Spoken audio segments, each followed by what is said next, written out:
United Nations Convention on the Law of the Sea, Article 290, Provisional Measures, 1.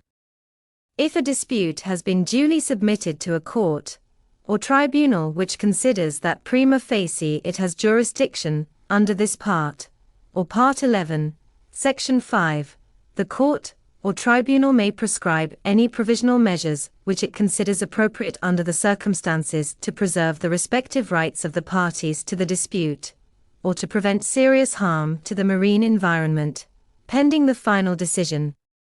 2.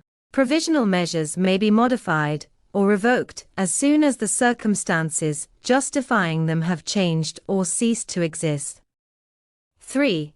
Provisional measures may be prescribed, modified, or revoked under this article only at the request of a party to the dispute and after the parties have been given an opportunity to be heard.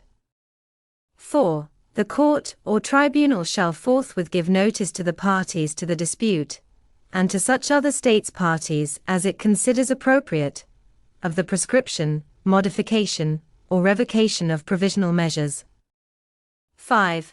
Pending the constitution of an arbitral tribunal to which a dispute is being submitted under this section, any court or tribunal agreed upon by the parties or, failing such agreement within 2 weeks from the date of the request for provisional measures, the International Tribunal for the Law of the Sea or, with respect to activities in the area, the Seabed Disputes Chamber, may prescribe, modify or revoke provisional measures in accordance with this article, if it considers that prima facie the tribunal, which is to be constituted, would have jurisdiction, and that the urgency of the situation so requires. Once constituted, the tribunal to which the dispute has been submitted may modify, revoke or affirm those provisional measures, acting in conformity with paragraphs 1 to 4. 6.